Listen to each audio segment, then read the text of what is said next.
Pro tip coming for your ass, baby. Fat boy, gang style. What? I am the king and will not be. I am the king and will not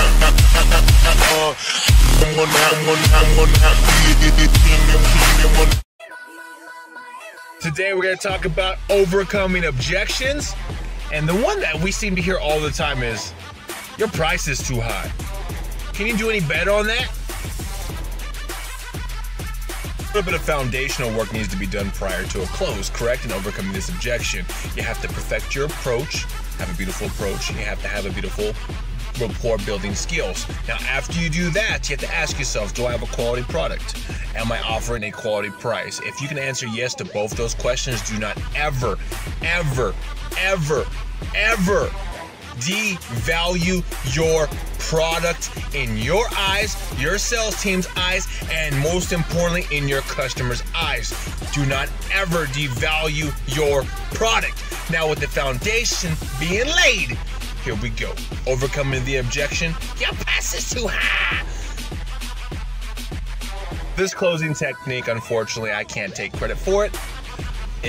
My hat's off to late great Zig Ziglar. Read it in one of his books, and I think it was fucking flawless. Phenomenal. And here we go. Customer says, your price is too high. Can you do anything on the price? Simply ask the customer, hey, now, is it truly price that you're concerned about, or is it cost that you're concerned about? Now, just as you are now, your consumer is going to be just as lost. They're going to look like a deer in the headlights. They're going to be like, well, isn't price and cost the exact same thing? Bingo! Now you can continue the Zig Ziglar Close. Mr. Customer.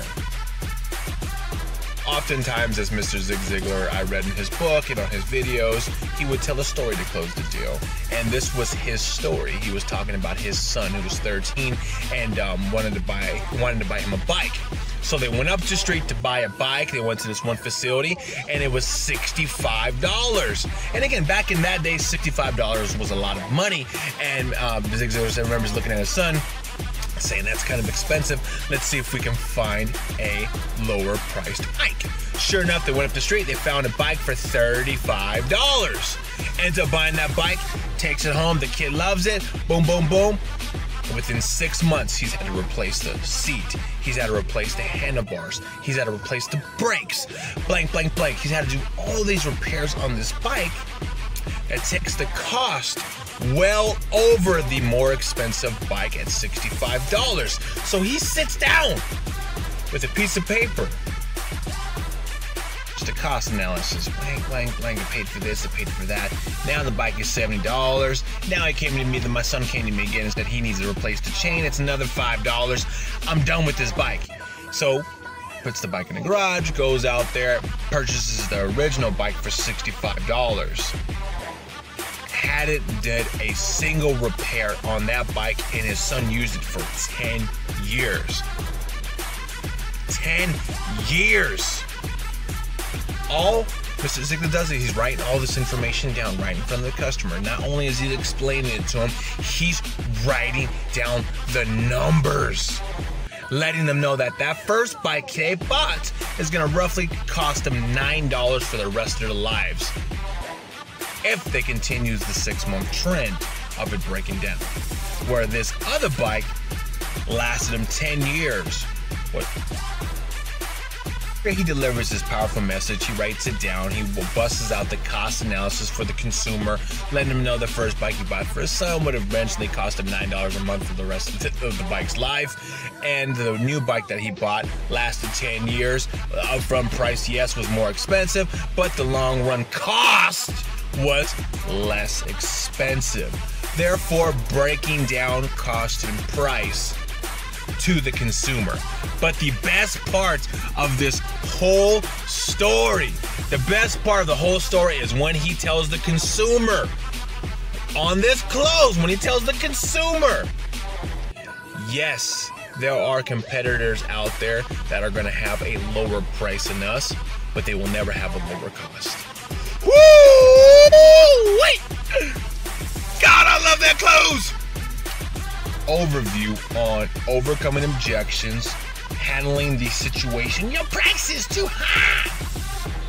Lay your foundation work, approach rapport, then hit them with the close.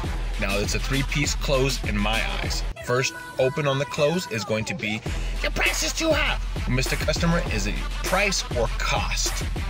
Then once they say, what's the difference? Then you go into telling a story. Once you're done with your story, you hit them with the close, which is a good one, which is my favorite.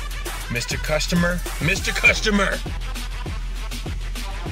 there are competitors out there that will beat us in price, but they will never beat us in cost. Let's go ahead and make this deal happen today because I know you're in it for the long haul, not the quick game.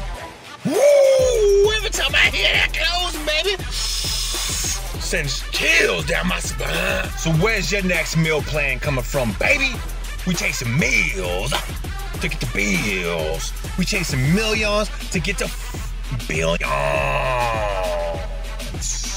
That boy gains. 2 cents in 2 minutes for you guys. I'd have been a lot further in my sales career if I would have been humbler in the beginning. When we all come out the gate, we think we're the best closers, we're the best openers, we're the best building rapport. That's all really ego bullshit. If I would have stepped back and actually became a student first and learned from the greats off YouTube, off reading their books, Zig Ziglar, Grant Cardone, Dan Pena, so many phenomenal salespeople who have already invented the wheel for us. All we gotta do is pick it up and perfect it into ourselves. Don't reinvent the wheel. Yes, you can come up with some crazy gimmick marketing stuff that revolutionizes here and there. You can definitely come up with gimmick marketing, but at the end of the day, true sales stays the same. Approach, rapport, and close. And there are greats who've done this already, and there are blueprints to their success free for you. My suggestion, become a fucking student of the game. Ooh.